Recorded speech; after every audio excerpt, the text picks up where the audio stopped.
In a world obsessed with showcasing knowledge and intelligence, what if the wisest approach is actually to appear less knowledgeable? This counterintuitive wisdom comes from one of history's most profound thinkers, Arthur Schopenhauer. The assumption of dignity is a stratagem by which worthless people try to make up for their lack of real value. These words from Schopenhauer reveal a profound truth that many overlook. When we desperately try to appear intelligent, we often achieve the opposite effect. Imagine walking into a room full of people. Most are trying to demonstrate their knowledge, interrupting each other to make their points. But there's always that one person who speaks less, yet somehow commands more respect. They're practicing what Schopenhauer understood centuries ago, the power of intellectual humility.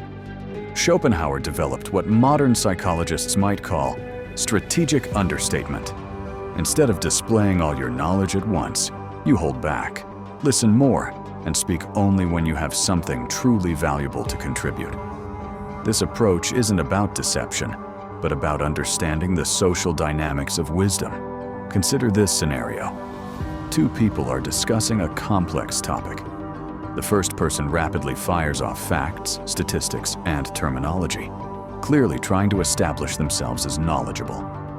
The second person asks thoughtful questions, admits when they don't know something, and offers insights sparingly but precisely. Who appears more intelligent? Research consistently shows we attribute greater wisdom to the second person. The more unintelligent a man is, the less mysterious existence seems to him.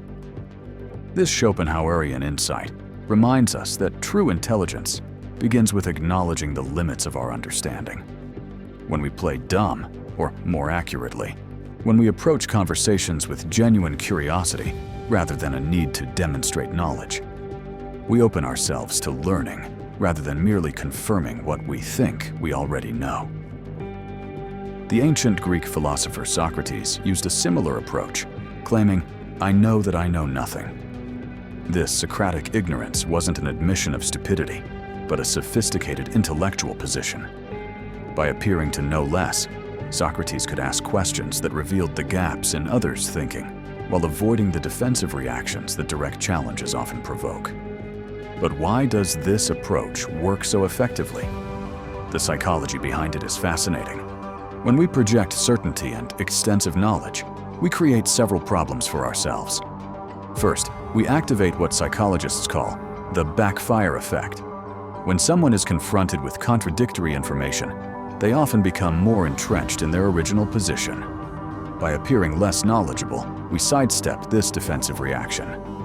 Second, overconfidence makes people less likely to trust us. Studies show that people who acknowledge uncertainty are paradoxically seen as more credible than those who project absolute certainty. As Schopenhauer noted, intellect is invisible to the man who has none.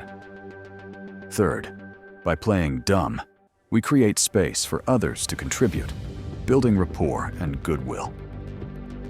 People value feeling heard and respected more than being impressed by another's knowledge. Fourth, this approach protects us from the consequences of being wrong. As another of Schopenhauer's insights goes, the person who writes for fools is always sure of a large audience. When we posture less, we have less distance to fall if our ideas prove incorrect. This strategy manifests in practical tactics that anyone can apply. Start by asking more questions and making fewer statements. Train yourself to say, "I'm not sure about that," or "That's an interesting perspective I hadn't considered."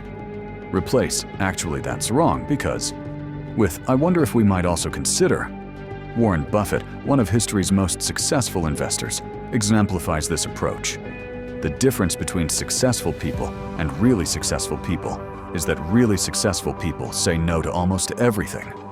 Buffett's renowned intellectual humility, despite his extraordinary expertise, illustrates Schopenhauer's principle perfectly.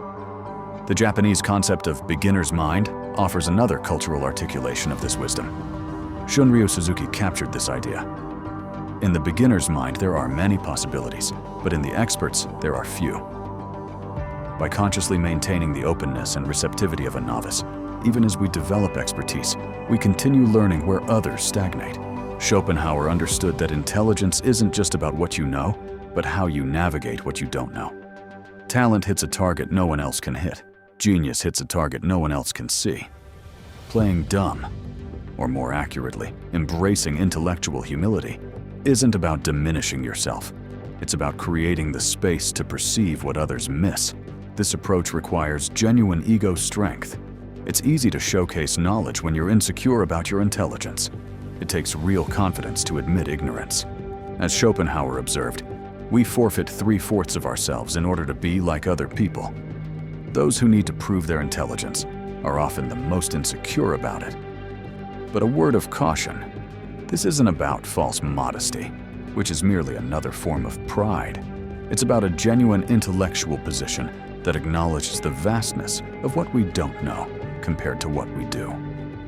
The discovery of truth is prevented more effectively, not by the false appearance things present and which mislead into error, not directly by weakness of the reasoning powers, but by preconceived opinion, by prejudice, warned Schopenhauer. Think of your knowledge like an iceberg. The visible portion, what you reveal in conversation, should be just a small fraction of your complete understanding. This restraint isn't about deception, but strategic communication. It allows others to underestimate you, which can be a powerful advantage in negotiations, debates, and leadership situations. Consider Steve Jobs, who famously asked seemingly naive questions that cut to the heart of complex issues. His beginner's mindset allowed him to challenge assumptions that experts took for granted. By approaching problems with apparent simplicity, he could see solutions others missed. Embracing this philosophy doesn't mean you should never demonstrate your knowledge. Rather, it suggests being selective about when and how you do so. Share knowledge to help others, not to elevate yourself. As Schopenhauer put it, compassion is the basis of morality. Let helping others understand guide your displays of knowledge. The ultimate irony of Schopenhauer's secret is that by appearing less intelligent in specific moments, you demonstrate one of the highest forms of intelligence: wisdom. True wisdom includes knowing when knowledge should be shared and when it should be withheld. In a world of people trying to be the smartest person in the room, be the wisest. Listen more than you speak. Question more than you declare. Wonder more than you assert. And in doing so, paradoxically, you'll likely be seen as the smartest person there, even without trying to be. As Schopenhauer himself might have put it, the truly intelligent person doesn't need others to recognize their intelligence. This might be his most valuable secret of all.